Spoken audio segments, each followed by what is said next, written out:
What's up, everyone? This is BigPowner. I have finally decided today on what build it is that I'm going to be playing. I'm going to be playing Toxic Rain. I'm going to be playing it on a Pathfinder. I will explain to you the reason why 100% if you're looking for my recommendation if you want to play Toxic Rain is Pathfinder. Um, some people I think are planning on playing Trickster. Um, I don't think that Trickster is a good ascendancy for for um, for Toxic Rain. Trickster is good for Blade Vortex, but it's bad for Toxic Rain. The reason why is because the one of the best mechanics I would say as far as like damage for the Trickster. Yes, it has the Ghost Shrouds, which are great for defense, but it's just its best its best damage scaler is the extra damage procs, which do absolutely nothing for Toxic Rain. For Blade Vortex it does because you're scaling physical damage, and physical damage is non chaos damage. You do have a 20% more damage over time node, which sounds good, but comparative to what Pathfinder offers, it's absolutely nothing comparatively. And the reason why is because how the Toxic Rain mechanic works.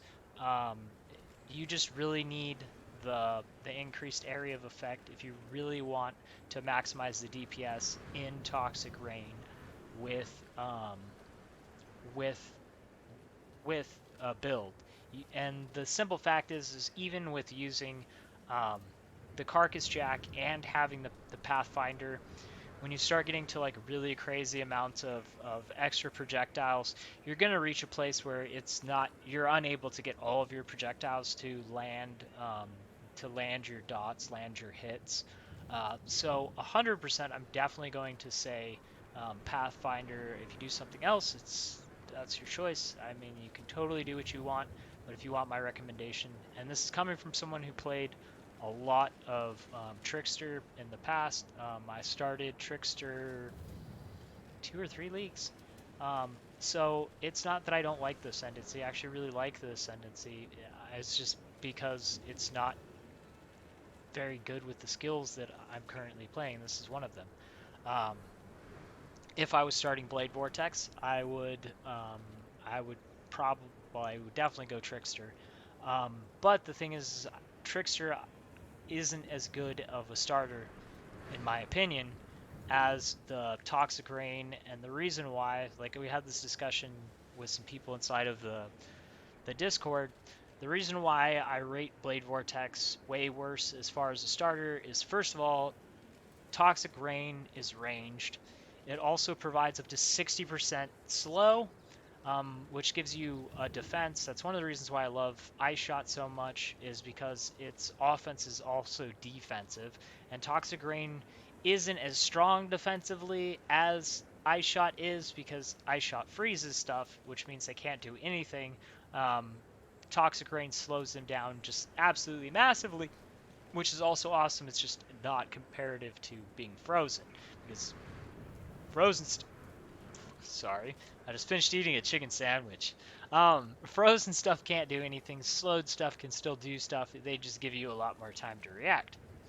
So that's, you know, I still like Ice Shot a lot. I just spent the end of this last league playing Ice Shot, 100% Deliriums, like a ton.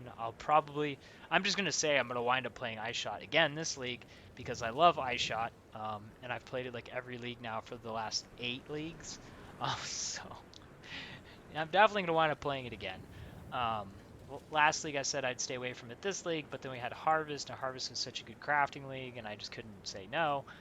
So, um, anyways, moving on from that, I'll go and show you the Ascendancy and what it is that we want to do. I just first want to touch on the only uniques you really need to pay attention to. The Carcass Jack is going to be the only one that I'm going to say you're definitely going to want. And I'm going to touch on the reasons why. The main reason why is because it's so much area of effect. It's the largest increase to area of effect that we can get outside of our Ascendancy. It's basically going to be like a third of our possible area of effect. We can get some area of effect on our necklace. I think we can get some on our I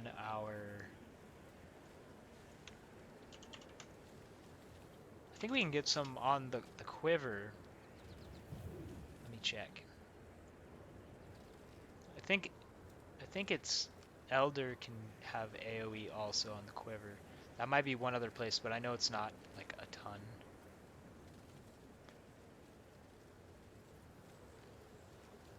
Yeah, increased area of effect up to 15%. So we can get 15% on the necklace, 15% on that. So that's a total of 30.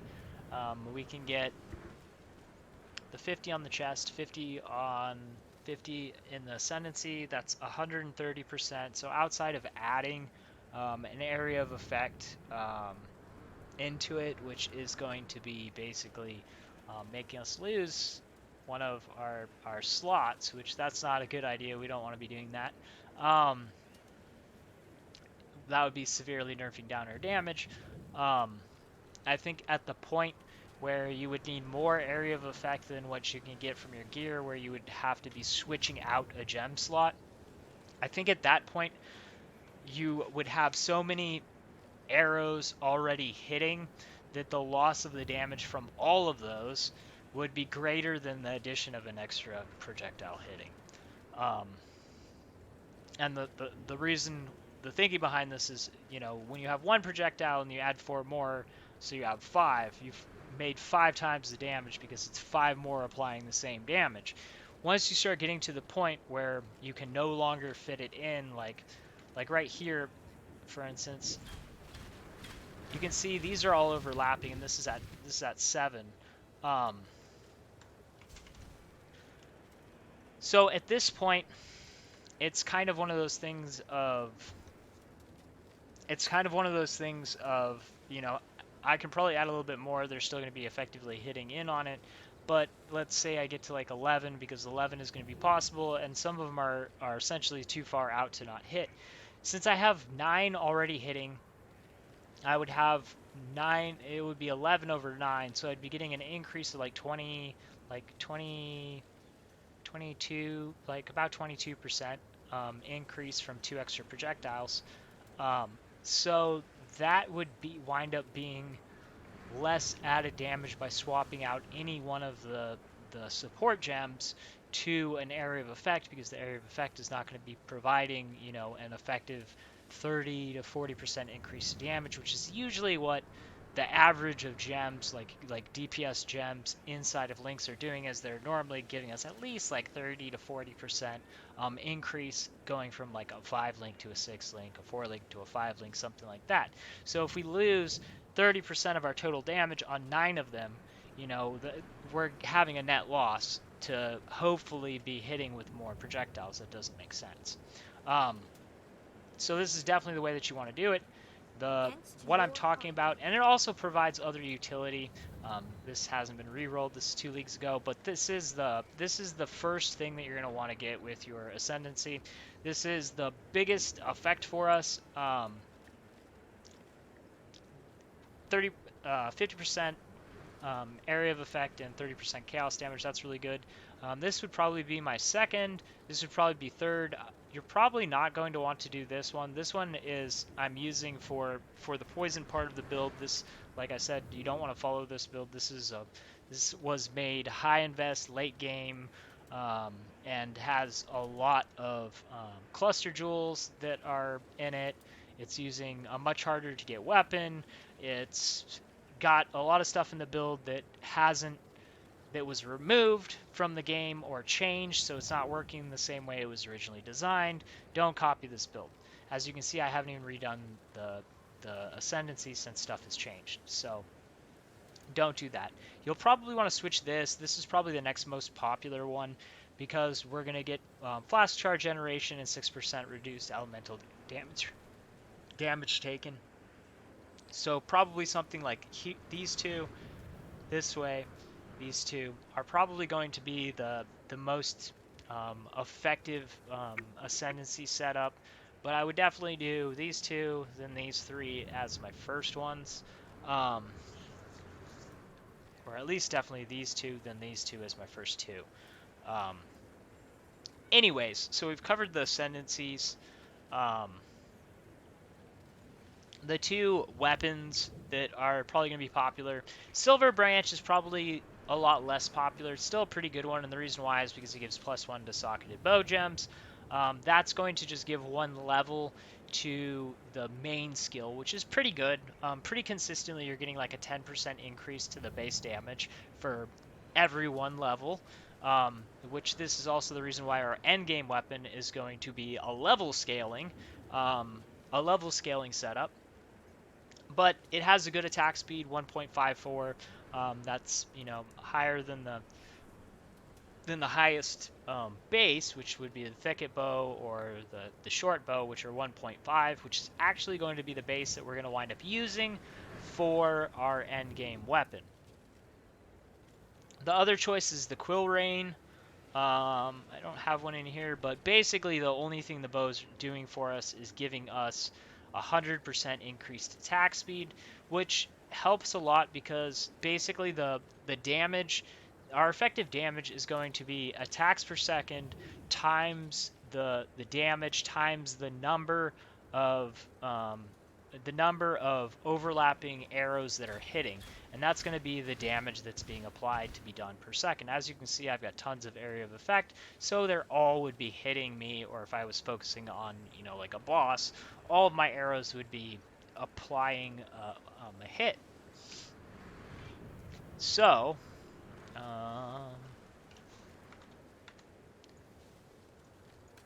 let's see. I know I've got one in here. I'll show you the Quill Rain. Most of you probably know what the Quill Rain is, but... here we go. This one has one. Okay, so it's basically just the 100% attack speed, 3 attacks per second. It's like a little bit under double the attack speed of the other one. So, that is another good option. Something else I want to point out is increased skill effect duration is actually not desirable for this build. The reason why is because skill effect duration increases the amount of time that it takes these pods to explode. So that's undesirable since our damage for this build is going to be coming from the explosion that's up from the application of the chaos damage that is applied from the secondary explosions. That's one of the reasons why I made this build like this, because it is pretty much killing pretty much everything before it even has the time for those pods to explode, which is really nice. Obviously, then the pods do come in as a factor on, like bosses and stuff like that, but the damage scaling on the application of the poison is also converted into damage scaling for the chaos, and the hit from the pods also can apply poison because it's an attack skill, and that's something that you have to understand about Toxic Rain. Is it's an attack skill that kind of functions a little bit like the secondary part of it kind of focuses a little bit like a spell. Like it's the reason why people get so confused about it, because it is an attack skill, but the way that it's played the most is not like this. It's not really played as like a bow skill.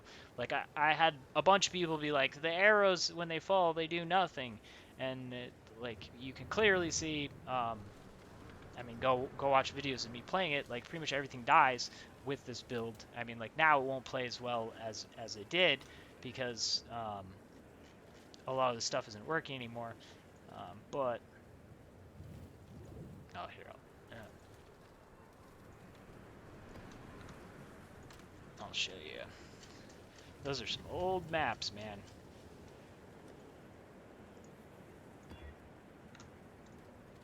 Ew, temp chains.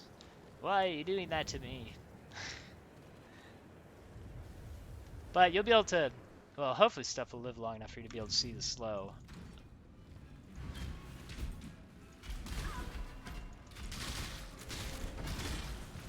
So as you can see, I mean, like, before the stuff is, the pods are getting to explode, the stuff's already dying. So there is definitely damage in this build setup that's causing that, but like, if you weren't playing a build like this, which we won't be playing, you're waiting on those pods to explode. So that's kind of the reason why you don't want to have increased skill effect duration, because the goal is to clear maps really fast, and this build can clear really fast. Um, done either way. This way is a little bit faster, but this is like a high invest late game version, and a lot of the stuff that's on the build is been changed or modified or isn't in the game anymore. So I'm not recommending this. This would be a bad starter. But my point is you don't want skill effect duration, because you're seeing how long it's taking those pods to explode, and since we're going to be focusing on scaling the damage from those pods, we don't want those taking longer to explode, because then that's just going to be increasing the amount of time it takes us to clear a map efficiently. Because if you're halfway across the map when stuff actually dies and something falls for you that you want, now you have to run all the way back. If it's dying while you're right there, then you're going to be able to just pick it up and keep going. So that is advantage, disadvantage, the reason why I recommend not getting skill effect duration. So we talked about the two easy to get bows. The thing about the crude branch, the first one I showed you that gives a +1, if you can get one really early, sure, use it. The reason why I don't really like that is because you're going to need the bow, the gems have to be socketed into the bow. So if they're not the correct color, if it doesn't have enough sockets, if it doesn't have enough links, if they aren't the right color, then it's not really going to be helping you, which means you're going to have the bow, and then you're going to have to socket it, and you're going to have to link it, and you're going to have to get the right colors, and this is a lot of early game resources being put into something that isn't going to be very good for very long.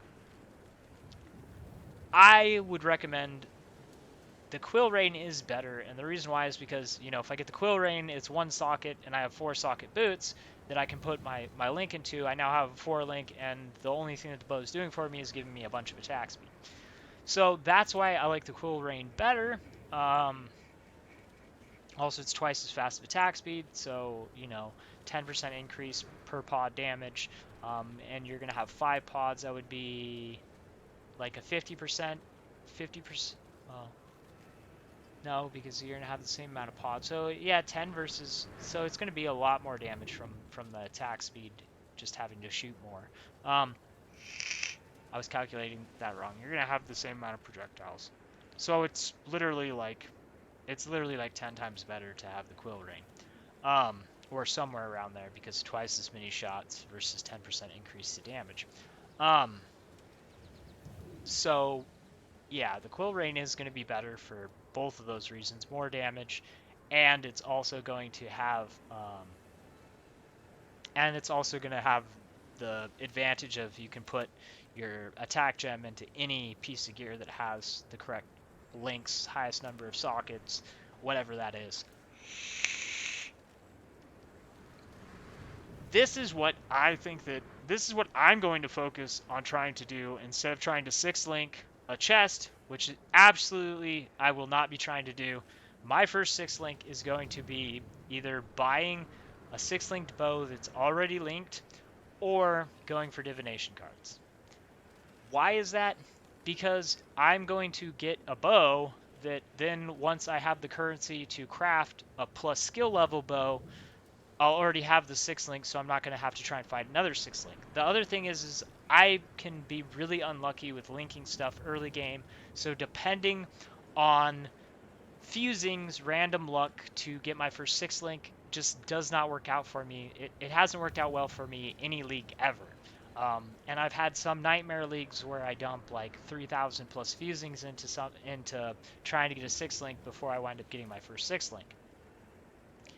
If I had to do that, and it's on an item that I'm going to be keeping, I don't mind doing that. But I don't want to be trying to add links and sockets to something that I'm going to be replacing as soon as possible. So if the quill rain is super cheap, like if I can get it for like a chaos or something like that, or a couple chaos, and it's going to last me until I can get my 6th link, then that might be worthwhile me doing. But if it's going to cost me, like all my currency, or I could, the amount of currency would cost me to get the 6th link, I could buy most of my divination cards to get my 6th link, then obviously that's not worth it. And that's something I wanted to point out is like if an item's really overly expensive, or because it's really popular, which it could be one of those items that, because it's a go-to for the build, and from what I've heard, there are a decent amount of people that are planning to play it. Every league, there's a decent amount of people that play it. Quill Rain isn't that rare of a drop, but there could be more people playing it. I honestly don't think it's going to be like most popular skill, because it's not new, and normally the most popular skills are new skills. And there haven't been like a lot of changes to the build. I think there'll be a decent amount of people playing it, but I don't think it's going to be some crazy popular build. The advantage to the build is we only have one unique that we're really wanting in our end game build. So what we're going to be going for is we're going to be going for divination cards. We're going to be going for the porcupine, and specifically we want the porcupine. What the heck? How do I not have porcupine cards in here? What is this? Oh, there's got to be some in here. Alright, here we go. So this is what we're going to be going for. We're going to be going for the porcupine. It only takes 6 of them. There's 4 maps that we can get the porcupine card in. I'll go ahead and bring this back up. Why is it that it's good to understand where these cards drop ahead of time? This is why. You could wind up having a really rough league start. I'm going to bring this up. You could wind up having a really rough league start where you can't afford to buy stuff. So you need to basically struggle your way to getting the stuff.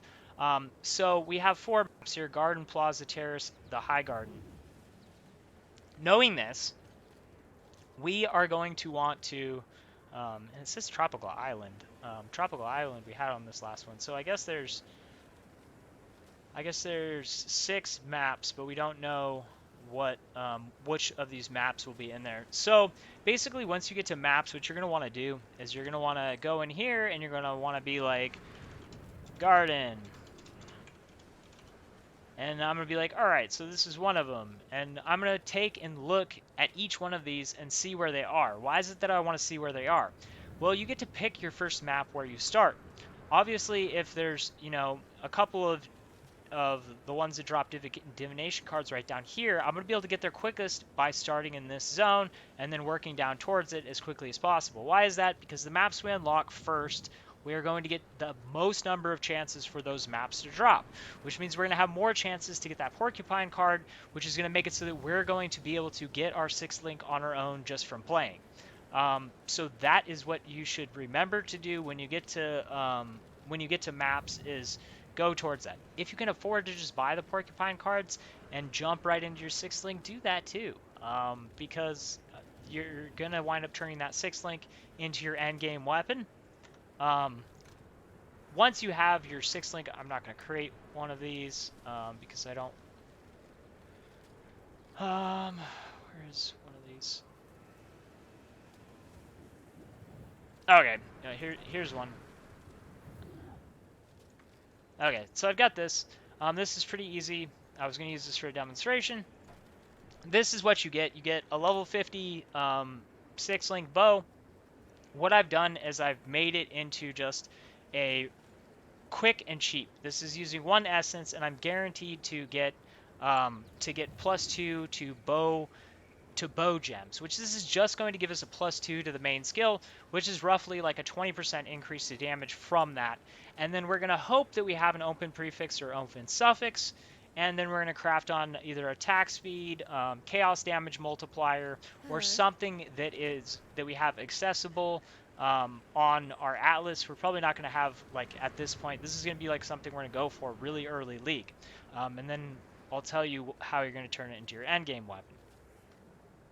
So you're going to go for for whatever you have that can actually add damage, this is going to be the best. You probably won't have the level 3, and you're not going to want to do the multi-mod until, or at least you're not going to want to put your multiplier on there until you actually either have someone else that can craft on the highest tier, or you can do it yourself.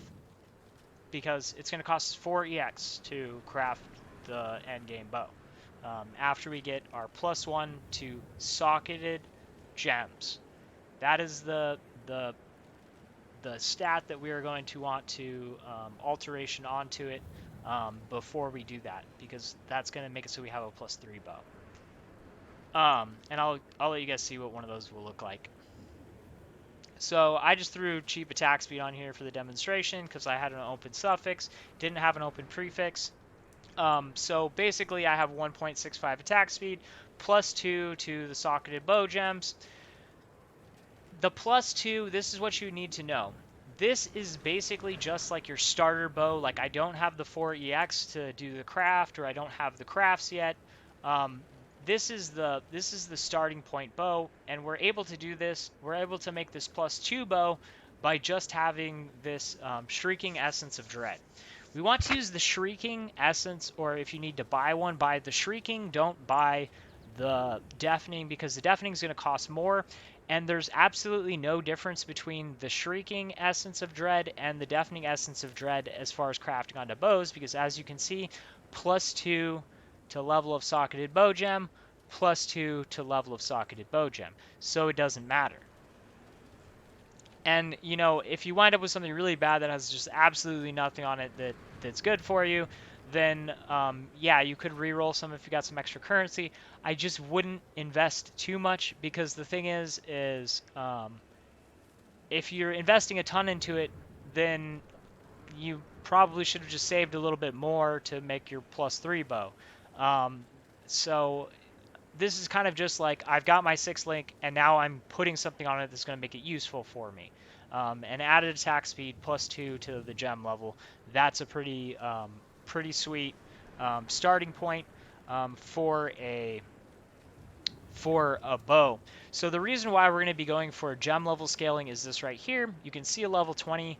The level 20 gem, 285 chaos DPS. This is the DPS that we're actually going to be focusing on. And this might sound low for a level 20 gem, but you have to remember it starts off with a base of 5 arrows, which means it's 5 times that damage, essentially. So we're talking about, what's 5 times 15, 50, 65 off of 1500, 1400, and 1435 chaos damage if you have enough AoE for all of them to be hitting on something if you're focusing on your single target. So let's see what the 2 levels would do. That would be adding 65 damage on top of that. That's essentially like a 20% increase to damage. With a level 3 in power and a +3 bow, we get 5 levels from the +3 in power, and then we would get 1 level directly to the gem. 1 level directly, because it's 1 to socketed gems, 2 to socketed supports. That's +3 on 2, 5, 6. So +6. So that would take us from level 20 to level 26. That's 526 DPS. This is doubling. This is nearly doubling our damage, our base damage. So that's a really big deal. The end game goal for the build is to get like between like level 29 to 31, which is going to take us all the way down here. 29 would be 710. Obviously that's like 2.5 times the base damage. 31, you know, you're talking about like close to 3 times. How is it that we're going to get that? We can get plus level on our necklace. Obviously, once we get into late game, we're going to go for that level 4 in power, a level 21 toxic rain. So we're going to have +6 levels from the empower, because we have a +3 bow with a level 7. It'll make a level 7 in power. So +6 levels. So it'd make it 27 plus the 1 from the bow makes it 28. Plus if we do have a +1 necklace, that would be 20 wait, 26, 27, 20, that'd be level 28. And then if you really want to go crazy on it, you could get a +4 bow, which would take you up to 30, and you could get a +2 necklace, which would make it a level 31. So that's like min-maxing it, if that's what you're going for. +4 bow, +2 necklace, and that is a lot of your damage. All the other stuff that you're going to be looking at is basically going to be like as far as gear bases, because you're probably like you know, you want to be like looking for stuff that's going to be like advantageous to the build. You're pretty much going to be looking at elder and hunter stuff. If you're just starting out and you don't have the currency yet, obviously to start dual modding, you're going to want to go for hunter, because Hunter provides the damage multiplier. Um, so like here, so like for gloves, dexterity,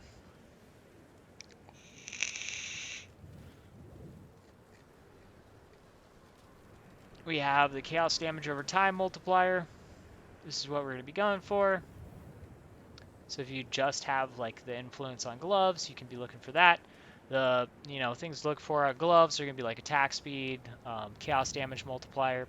Same thing with your quiver. You're going to want the chaos damage multiplier from the hunter, which goes up to 25% on your quiver. Eventually, you're probably going to want to go for either a um, a increased area of effect and chaos damage multiplier. You could also, if you really want to go baller, you can try and get the increased damage over time with the chaos damage multiplier and area of effect and attack speed. It's going to be obviously harder this league for us to get like super uber gear like that, because we don't have that crazy crafting mechanic that we had this last league. So yeah, we're not gonna, all of our gear is not going to be five tier one stats and a crafted stat. um, but I will be doing crafting videos on everything that we can. I'm kind of just giving you guys like a heads up on stuff to look for. The plus skill gem levels, we're going to want to go for the hunter, because it gives us both access to +1 to chaos skills, and it also gives us +1 to the general skill gems. For the general skill gems, we're going to want either the strength or the dexterity. Why is that? Because the strength will level up the empower, or the dexterity will level up the actual skill gem. The dexterity wins, and the reason why it wins is because the strength one is only going to level up. It's going to level up less. It's going to level up less stuff. Oh wait, yeah, all strength skill gems. Oh no, it's just skill gems. Okay, so yeah, it has to be dexterity. Dexterity on this one. So this has to be dexterity. um. So dexterity and chaos. The chaos is going to be the best because we're going to have more than one chaos gem in the build actives, because we have, I think so. Well, yeah, because Agony Crawler, I believe, is chaos tagged.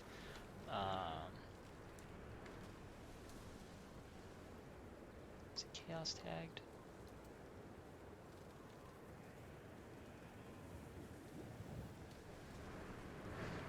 I'm pretty sure it is. Yeah, it is.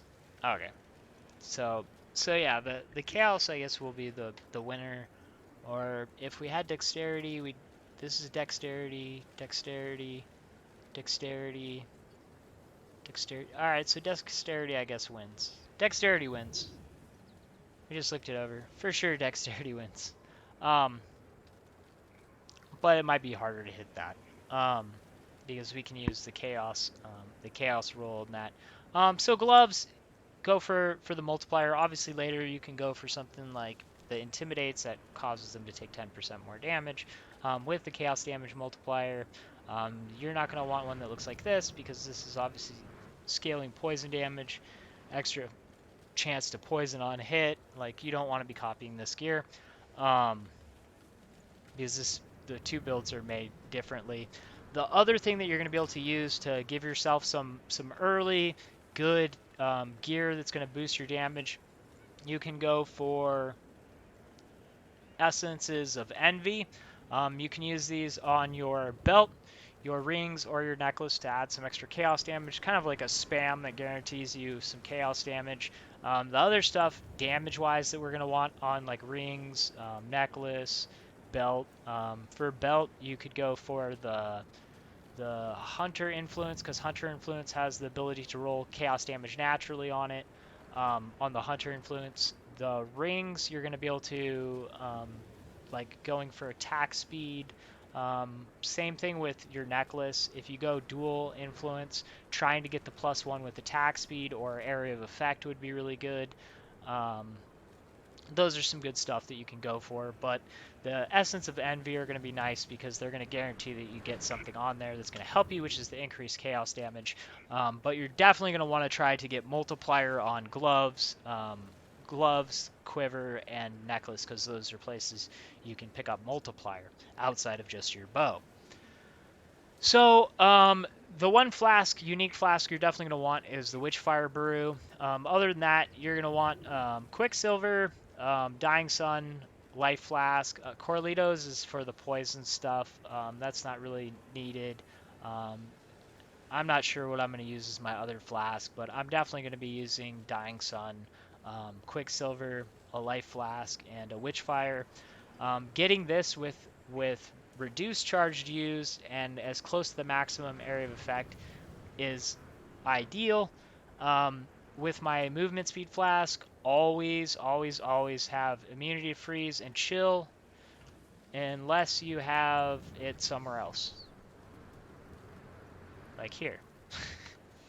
um, and then always have removes bleed on your life flask. I always do this because if I start taking damage, I hit life flask. If I'm bleeding, I'm just automatically going to be removing that bleeding because I'm healing myself because I see my life going down. Same thing with being frozen. If I'm trying to get away from stuff and I'm chilled or frozen and I'm like stuck in there, popping that movement speed flask to be moving away from them is just going to remove that freeze or chill. It's just kind of like, it just makes sense. That's the reason why I've done that for leagues and say it pretty much every single league to do that. So if you're still not doing that, you should start doing it because it just makes sense. It will make your life better. That's pretty much it. As far as if you want to know what to do as you're going along, leave comments on the video if you have questions, comments, whatever it is you have. Just leave it on this video. I'll also post my my account name, and you'll be able to put that into path building anytime you want and see where the build is actually at. Just make sure that it's the one inside the league and that you're not copying off of one of my extinct builds from characters from log off leagues from many times ago that probably have a lot of stuff that's outdated and doesn't work. And yeah. Anyways, thanks for watching. Talk to you guys later. Hope you guys all have an awesome league. Peace.